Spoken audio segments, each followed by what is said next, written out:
Hi guys, just wanted to hop on here this morning.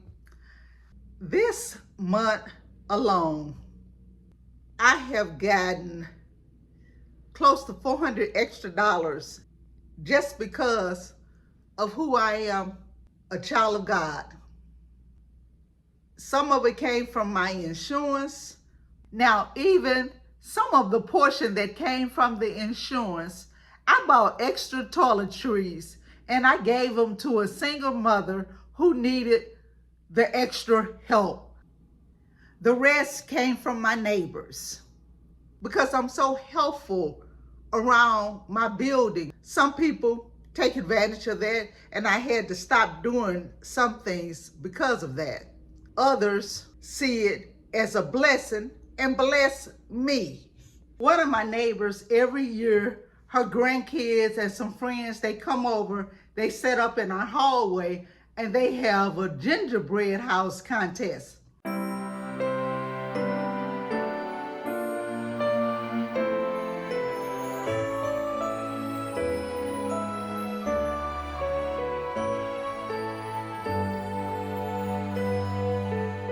So she asked me to be a judge for that, and she gave me $100. But this neighbor, she'll give me money all the time just for helping her with little things, or either she hears that I've done something for somebody else. Now, the reason why I'm talking about this morning is the fact that I would rather be helpful than to be messy and keeping up foolishness and talking about what somebody doesn't deserve, or thinking that somebody deserves to remain homeless. Stupid stuff like that. When I'm being helpful and having empathy toward people, God blesses me. I've heard others say the same thing. But when you're sitting back thinking that you deserve and others don't, God ain't nowhere around you. How could he possibly be when you want somebody else to suffer because you feel like they don't deserve a decent place to stay, or this, that, and the other? Here's an example. Talking to one of my neighbors last night, or two of my neighbors, and they were telling me that a guy moved in our building, and they made mention that, oh, they just let anybody move in here. And I'm listening to them. They pretty much said the same thing about me, because when I moved in, I mentioned that I had been without my own place for 6 years. They took that to mean that I was homeless on the street for 6 years. When I first moved in, I just moved in the few things that I had here in Las Vegas.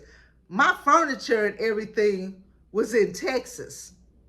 So they thought I didn't have nothing. They thought what I moved in is what I had.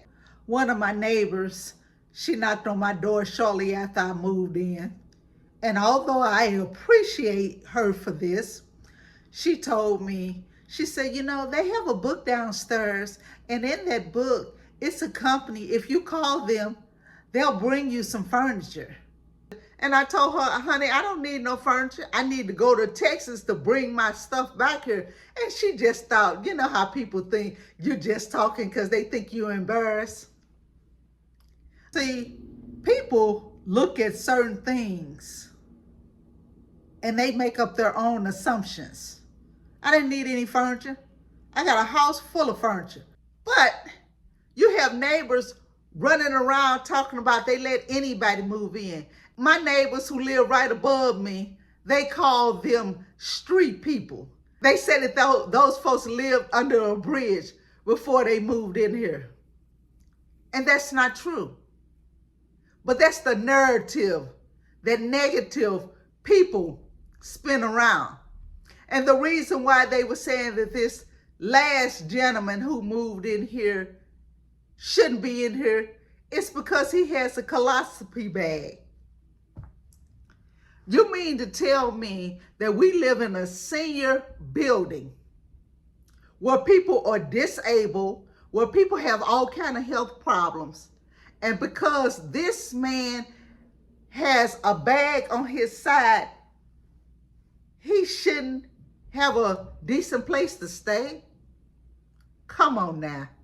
People cannot be that heartless. Yeah, I don't want that bag around me if I'm eating. Okay, he ain't in your apartment when you're eating. So what are you talking about?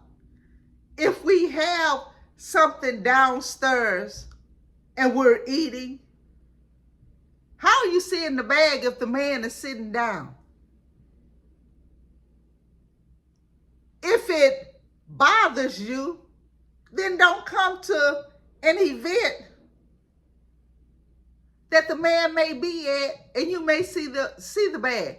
Stay in your own apartment. Because he has to live somewhere the same way as me and other people. We have people in here that's on oxygen tanks. Okay, so are you saying because they're on an oxygen tank that they shouldn't be in here? That they just let anybody move in here? I don't get it. I don't get it. I help my neighbors. I knock on neighbors' doors when I'm taking my trash out. Some neighbors are elderly and they can barely do that. I'm going to the grocery store. I knock on my neighbor's doors. Do you need anything? I'll go pick up certain things for them. They'll give me money to get those things. Then when I come back, they hand me a little extra money for going. They tell me all the time, you know that sometimes I can't get out. And you'll come right and knock on this door in the nick of time and ask me if I need something. And I'll be needing something and saying to myself, I wish Estelle was going to the store. And I'll be saying, well, why didn't you just call me? The store, we have a couple of stores. One that's a 5-minute walk, and another one that's like a 10-minute walk. I don't mind. People, when you have empathy, when you help people, God brings it all back to you. My one neighbor, she had me to order her something off of Amazon Prime. And when I went to tell her how much it was going to be, she just handed me $100. She said, keep it. I was like, huh? She says, keep it. I said, are you sure? She says, yeah. She said, because, I've been eating out a lot. And it's been horrible. And I said, Estelle was bringing me meals almost every Sunday, making sure I ate. And her meals were much better than these meals that I've been eating out on. And she said, I sure hope you start cooking for me again. And I told her, I said, well, I'm eating much more healthy now. She says, I don't care, because I know even with you eating healthy, it'll still be good. If you start cooking for me again, I'll pay you. I cook almost every day anyway. If she gonna pay me, of course, I'm gonna cook. Let me show you guys this.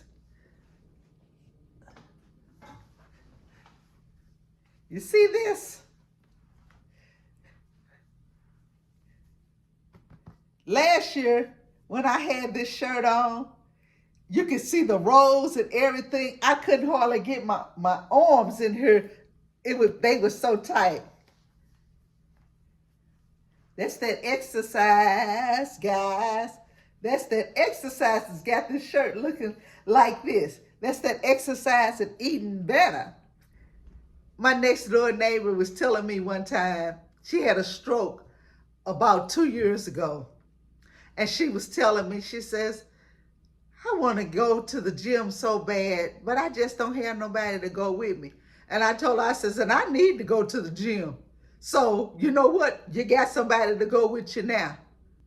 When we stop talking about people or they should be homeless or this, that, and the other, be careful how you speak on things and people. Because in this economy, a lot of us are probably closer to being homeless than not.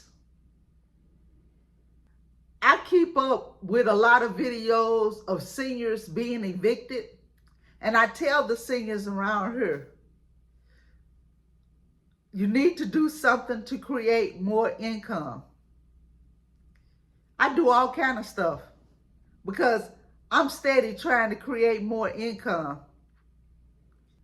Not only to help myself, but to be able to help others when they're in need. I love it when I go out and I see some homeless person and I'll ask, have you had anything to eat today? And they go, no. I says, would you like me to buy you something to eat? And they go, really?